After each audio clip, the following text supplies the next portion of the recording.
My new family comes first now, Emma, Dad said, not even looking up from his desk. Linda and the twins need me.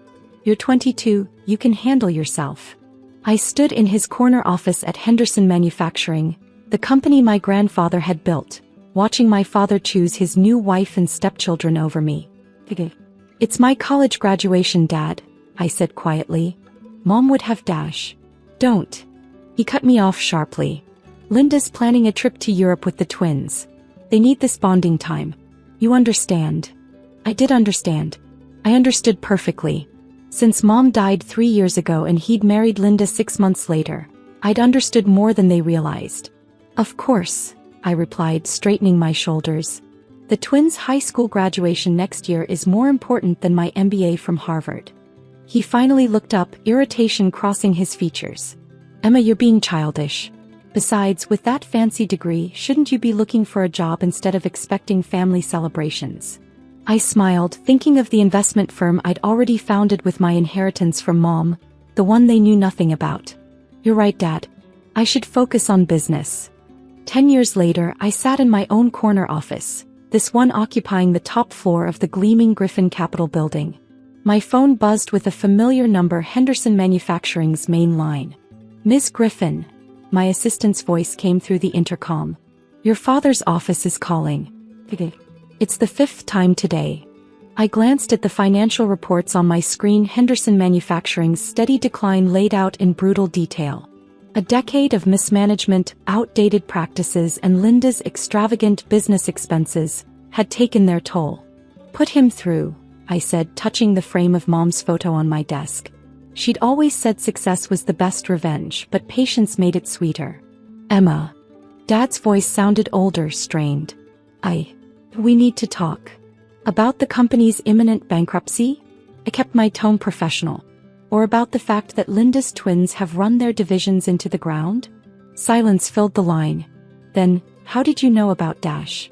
I make it my business to know these things, I replied. After all, Griffin Capital specializes in corporate acquisitions and restructuring. Your company's failure has been fascinating to watch. Emma, please, he almost whispered. We need investors. The bank. They recommended your firm. They said you're the best.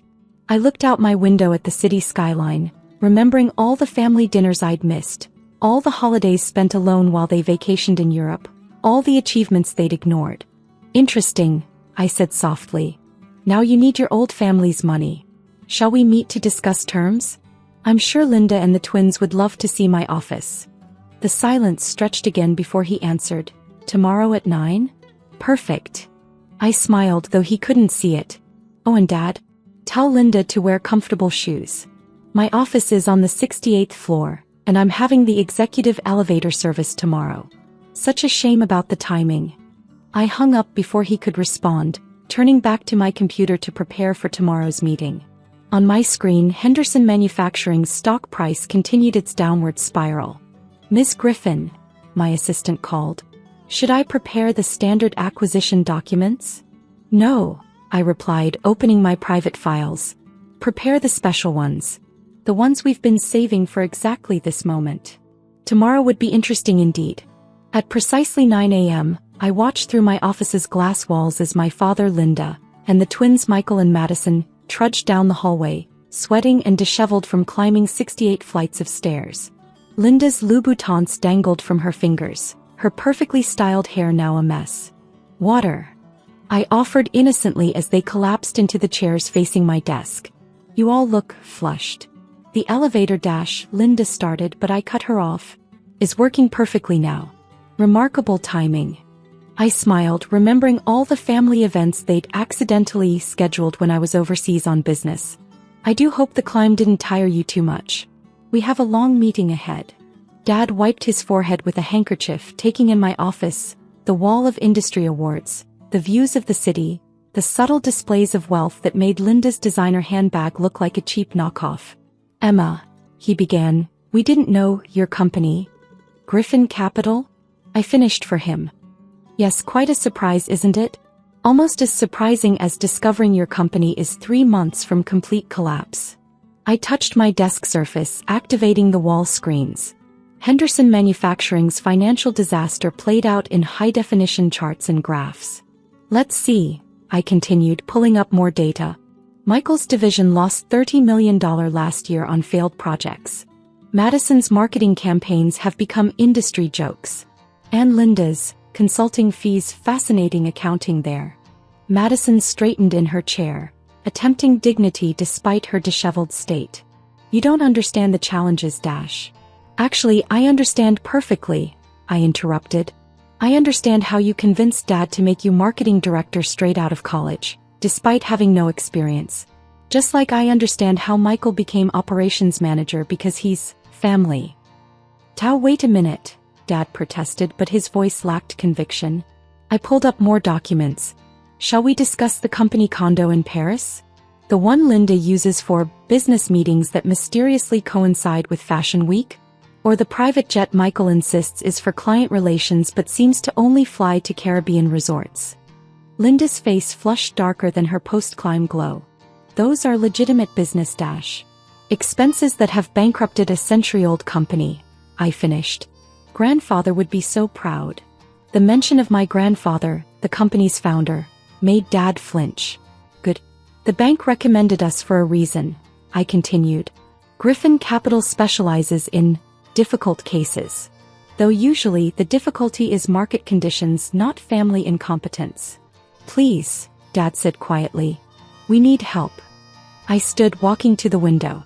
Below, I could see the old Henderson Manufacturing building, its once proud sign now faded. Funny how family priorities change when money's involved. Suddenly your old family becomes relevant again. That's not fair, Linda protested. We've always considered you, Dash. Part of the family? I turned back, raising an eyebrow. Like when you scheduled the twins' graduation party the same day as my wedding. Or when you forgot to mention Dad's heart surgery until 3 weeks after he came home. The silence that followed was broken only by the soft hum of my office systems and Madison's uncomfortable shifting in her chair. Here's my offer, I said, sending documents to the screens. Griffin Capital will acquire Henderson Manufacturing. We'll stabilize the company, modernize operations, and restore its reputation. But there are conditions. Michael leaned forward. What kind of conditions? I smiled, thinking of all the family dinners where they'd ignored my presence. First, you and Madison resign. Immediately. No golden parachutes, no consulting positions, no family favors. You can't, Dash, Linda began. I can and I will. I pulled up more documents. Second, Linda's consulting position ends. Along with the credit cards, company cars, and all those lovely perks you've enjoyed while bleeding the company dry. Dad stood up, anger finally breaking through his desperation. Now see here, Dash. No, Dad, you see here. I projected one final document, Mom's original ownership shares, which I'd inherited. Did you forget? Mom owned 30% of Henderson Manufacturing. I've been a major shareholder all along. I just waited until you needed me more than I needed you. The silence in my office felt electric as my family processed the reality of their situation. Through the windows, storm clouds gathered over the city, a fitting backdrop for this moment 10 years in the making. Those shares were supposed to be dormant, Linda whispered, her perfectly manicured hands trembling. Really? I touched my desk again, bringing up years of board meeting minutes. Interesting theory. Tell me, when exactly did you plan to inform me about the illegal attempts to dilute Mom's shares? The ones I blocked through shell companies you never traced. Michael stood up, pacing nervously. This is ridiculous. Dad, you can't let her, Dash. Let me. I laughed softly. Dad can't let me do anything. While you were all playing at being executives, I was building an empire. Griffin Capital owns most of your company's debt. We control your suppliers. We even own the building you're in. The building. Dad's face paled. But we have a 30-year lease. With Riverside Properties, I nodded. A Griffin Capital subsidiary. Amazing how much you can accomplish when your family doesn't invite you to holiday dinners. Leaves a lot of time for business. I pulled out a thick folder, the acquisition agreement I'd spent years preparing. Here's how this works. Henderson Manufacturing becomes a Griffin Capital company. Dad stays on as chairman emeritus, a figurehead role with no actual power. The twins and Linda exit completely. And if we refuse? Linda's voice shook despite her attempt at defiance. Then I call your loans due tomorrow. All of them. The company declares bankruptcy, the truth about your mismanagement becomes public, and your reputation in the business world ends.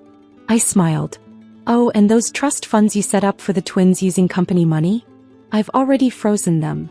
Madison burst into tears, her expensive makeup running.